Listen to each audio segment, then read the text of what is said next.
We entered one of the most dangerous ecosystems in the US, the Florida Everglades. The foliage is just nuts. Our mission? Hunt an apex predator that doesn't belong here. Here, python. The Burmese python.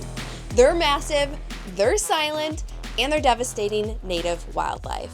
They've eaten 98% of the mammals in parts of the Everglades. It's really horrifying. We're Joseph and Kalyn, full-time RVers, and when our YouTube channel hit 50,000 subscribers, we promised that we'd do something a little crazy. We're gonna have Joseph face one of his worst Yes, fears. well, you're coming with me. Oh, I'm Okay. coming with you. I'm just not scared of it. Okay. That day has come.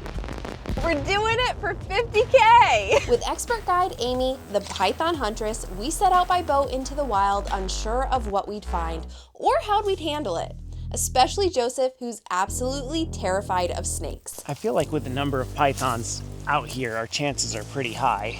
I'm not sure how I feel about our chances being pretty high, though. This wasn't just an adventure, it was a real boots-on-the-ground effort to understand and confront a growing ecological crisis. A lot of our native mammals and birds are probably going to go extinct. What's lurking deep in the Everglades? It's time to face the wildest part of Florida yet. This is two different snakes. Yeah, These are two different snakes. It is. These are two different snakes. There's a big female around here somewhere. Yeah, I guarantee it.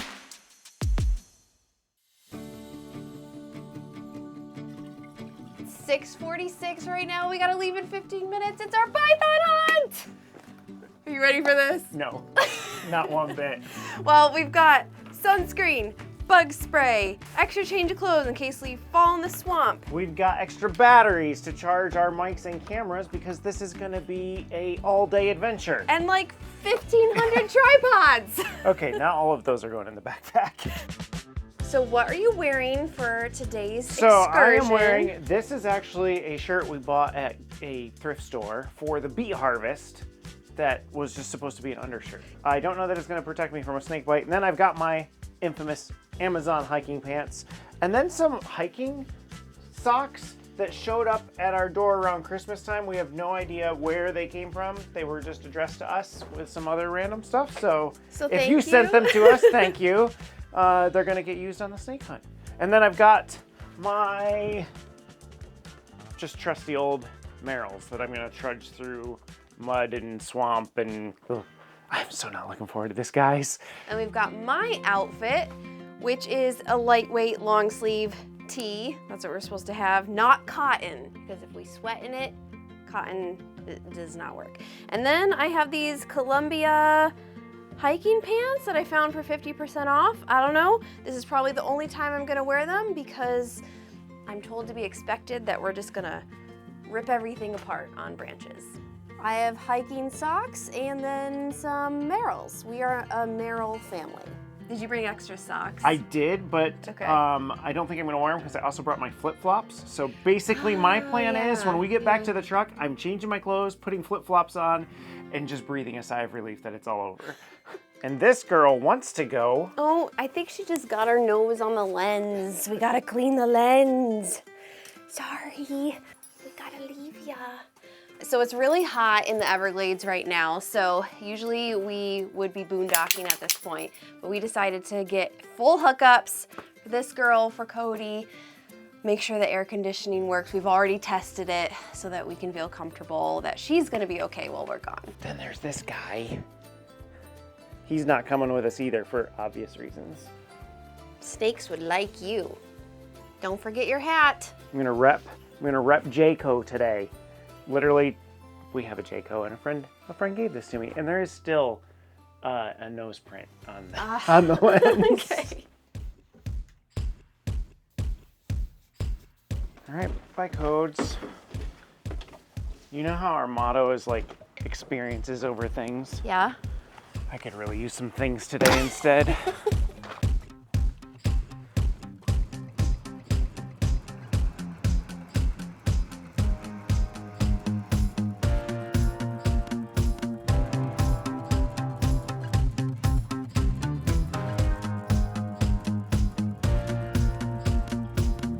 We're 5 minutes out.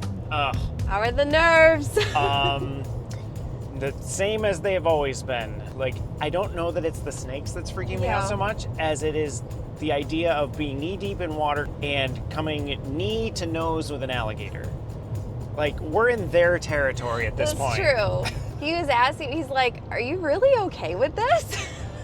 And like, I am now. I think when I come face to face with a python, we'll see what happens. Because I think I'm gonna be okay. I just have never really had a problem with snakes like you have. Have you ever seen a snake this large? No, so that's the thing. I think when I see it, I'll be like, oh, this is what we got ourselves into. But we're doing it for 50K.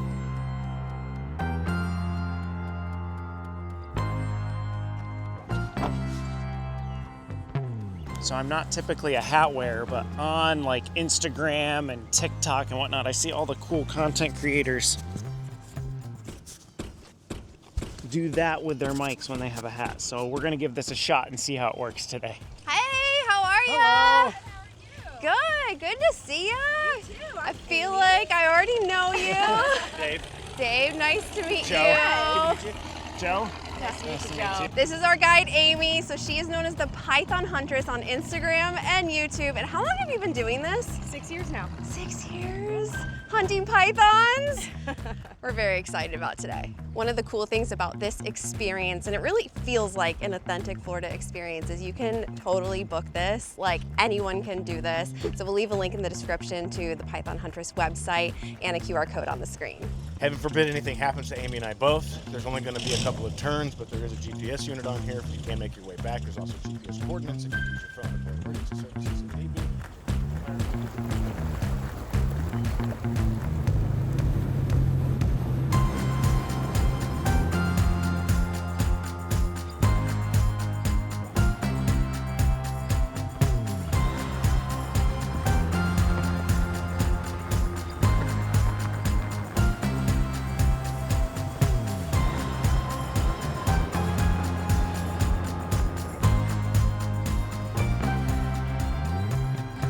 We're gonna catch a python today. Yay! Okay, so I'm excited. I'm good. I am too. The way that we're gonna do this, so we've got these islands out here and they're all like 25 by 50 yards. So what Amy is an experienced python hunter with more than 670 captures of the invasive Burmese pythons down here in the Florida Everglades. Before heading into the swamp, she walked us through today's game plan. First island, you guys can kind of follow me and just kind of see what I'm doing and how I'm doing it and what I'm looking for.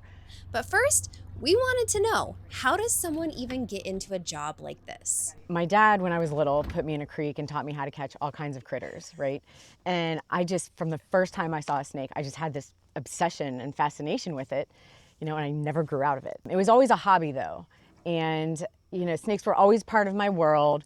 But then I learned that there were pythons in Florida. And I was like, wait a minute, instead of catching a 6-foot black rat snake, I could catch a 20-foot python.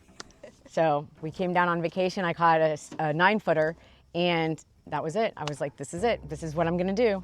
Thank you. So these are for the branches, you know, hands don't get torn up, but also if they protect me from a snake leaving his musk all over me, that would be a win. I don't think that's gonna. No? I don't think that's gonna do a lot. You need the full body. We've been glove. told if we smell, it's a sign of a successful day. Be careful, because this stuff is, I mean, some of it's kind of hard to get through.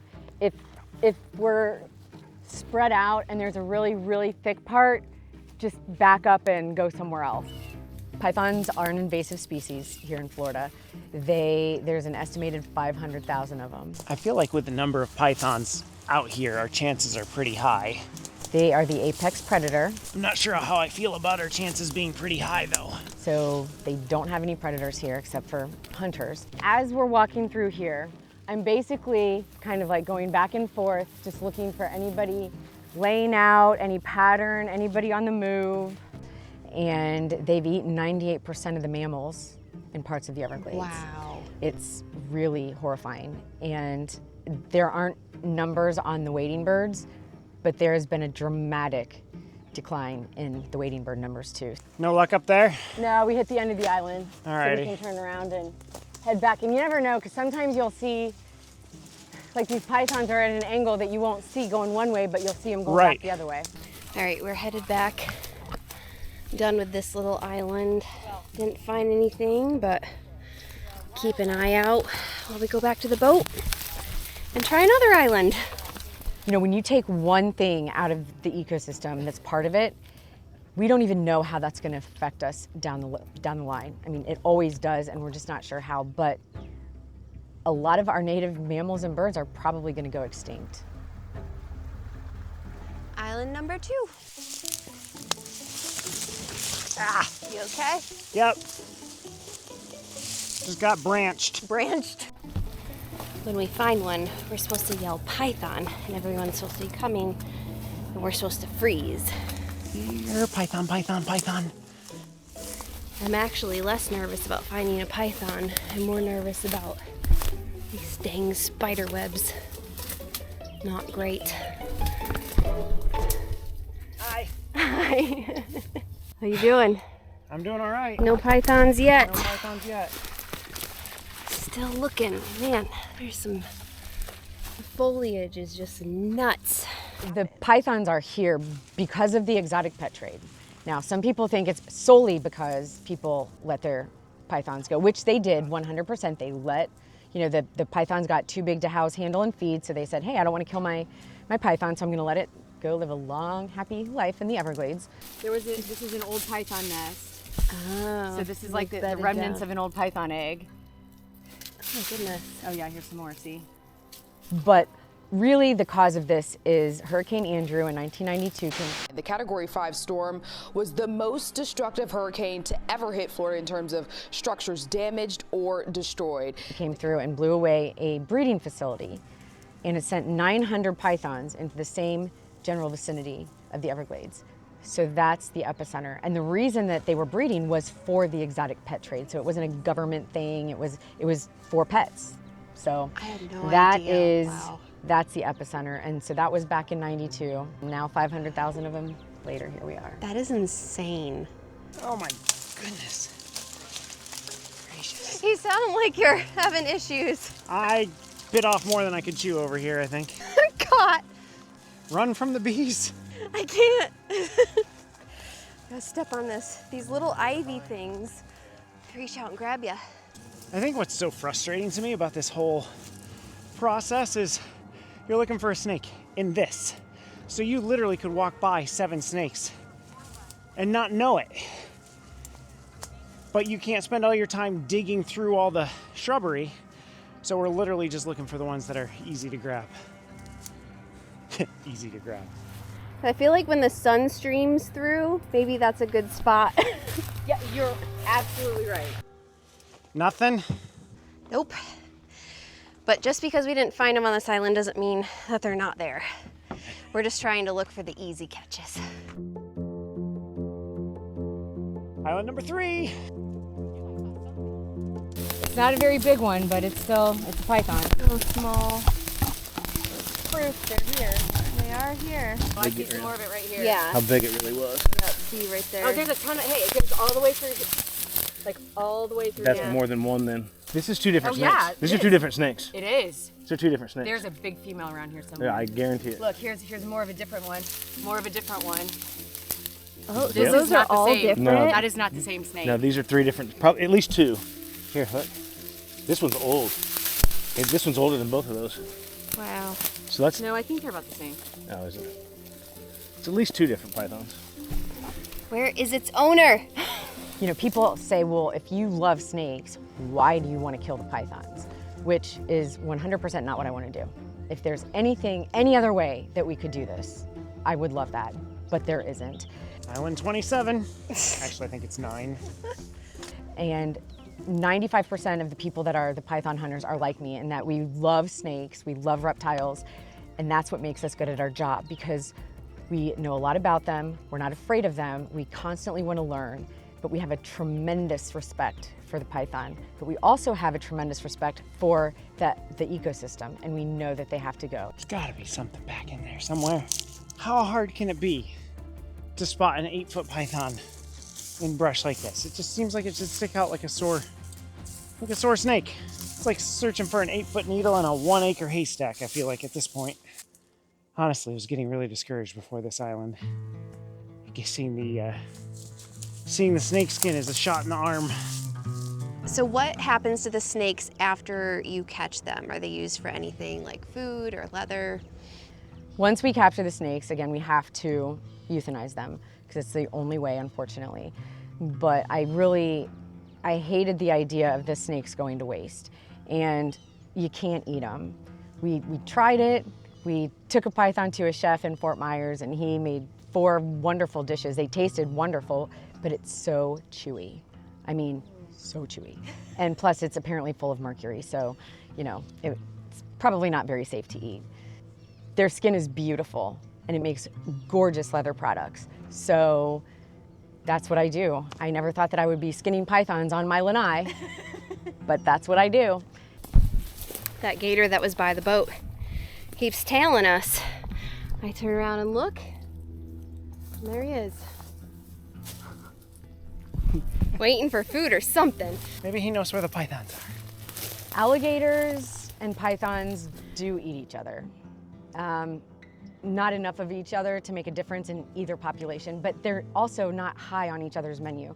I think it's more attacking the python because it's near its nest or a territorial thing or something like that. Well, this is our last shot. It's our last island, last ditch effort to see if we can catch a python. I think I'm getting myself in a pickle. There we go.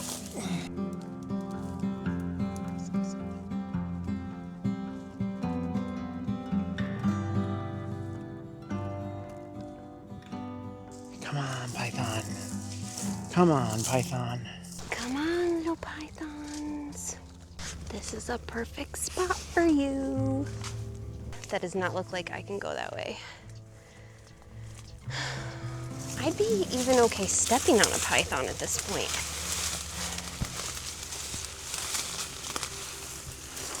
After island hopping for several hours, we had to come to terms with the reality that today, the pythons won. Just received word that we're headed back. I gotta figure out how to crawl out of here. Yes. I kind of got myself down into a narrow area. Bummer. But as we learned from Amy, even on successful days, the impact still feels really small. Do you think python hunting is making a difference? And is there any chance that one day hunters like you won't be needed anymore? I hope that one day hunters like me won't be needed anymore because that means that we've handled the problem. But no, we're not really making that much of a difference. Since the beginning of these programs in 2017, collectively, all of the agencies have caught about 25,000 pythons. Wow. That's all, compared to the total estimation of 500,000 of them out there, 20 to 40 eggs a year. The big ones can lay over 100. The problem is 97% of their area, which is 3.5 million acres, is inaccessible to humans, right? I mean, we're out here in the middle of nowhere. We have to, spend hours busting through all of this stuff to try to find one, and we may or may not.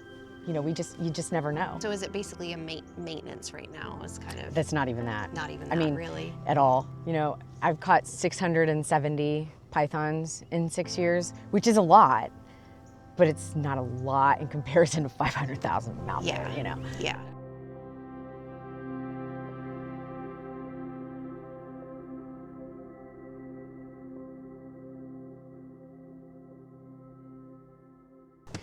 We were obviously very disappointed that we did not get any pythons on the python hunt. We were skunked, and that is the nature of wildlife. They are very unpredictable. I think also part of the problem was when we were filming this, which is in February, it's a very difficult time of year. You can catch pythons, but they're a little more elusive in the winter. And I think we referenced this as well. It's abnormally hot for February, so even that made it that much harder. But still super disappointing because what's a python hunt video without a python? I know. You can come back in the summer and do a summer nighttime hunt, and you have a bigger percentage or a larger chance of able to catch pythons. Amy does nighttime hunts and invited us to come back and do one with her, and we would love to. But also, there's a lot more money involved with that. There's so many logistics. It's not just the hunt itself. We have to get plane tickets. Because we're gonna be in Colorado or Utah, so we'd have to get plane tickets. We'd have to board Trinity. We'd have to find a place to keep the RV and truck. just a whole bunch of logistics for something where we could get skunked again. So we could lay out all that cash, go to a night hunt, and potentially not catch a python again. Exactly, which would just be hugely, hugely devastating, and is why we wanted to do it in Florida during the winter while we actually had our RV here. Do we need to go over here? I think we need to go over here. Okay, we don't want to be late. We're jogging. We're jogging. We gotta hurry. We want to redeem this video and still get a python in it. So I was on Facebook the other day and just randomly found that Palm Beach County was putting on a natural area festival, and the FWC, so Florida Wildlife Commission, was gonna be here and they were gonna do a python catch demonstration. So we're gonna get to see them do that. Hopefully, we've got about 5 minutes to get there before they do it.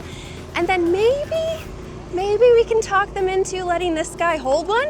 I see the Forest Service, face painting. We got FWC right here. I see him. So everybody knows if you're scared of snakes, this is probably not where you want to be. There's the snake. That's where it He's belongs. right there. Do me a favor, we're gonna be dropping a snake on the ground and handling it, and so we need a little bit of space. So if we can kind of make a big like semicircle right here, I'd take maybe about 10 more feet back. They want us to be so far away, and it's like we were going through the bushes a few days ago looking for these things. There it is. Whoa. He's not that big. Big enough. So this is one of our pythons we caught a while ago, about 9 foot. This is pretty typical for what we find. If you're looking for that monster 20-footer, you're not gonna find it. Most of the ones that we find are between about 6 and 10 feet. See 2 tiny little I'm kind of glad we claws. didn't see one of those in the wild, males, to be honest. those claws are pretty visible. Now that we stretch her out,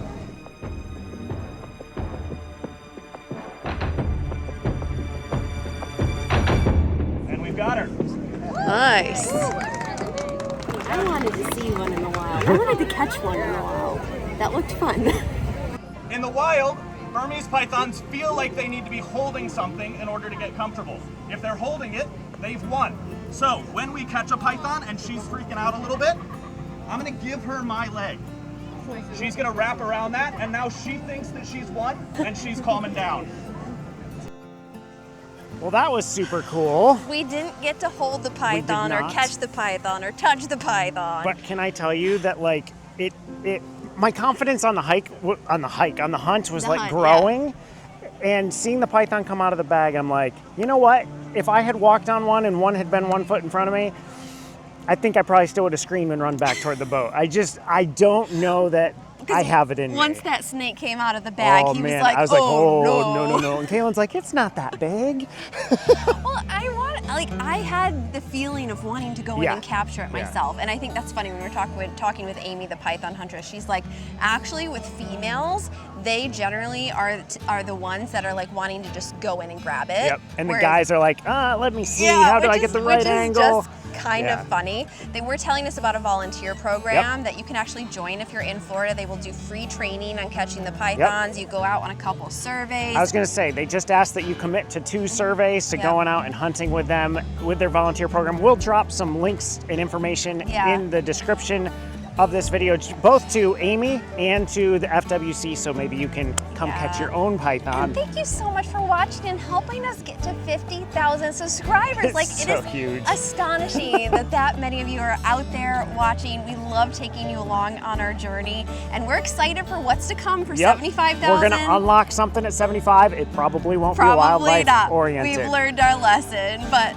thanks again, guys, and we'll see you in the next video. See ya.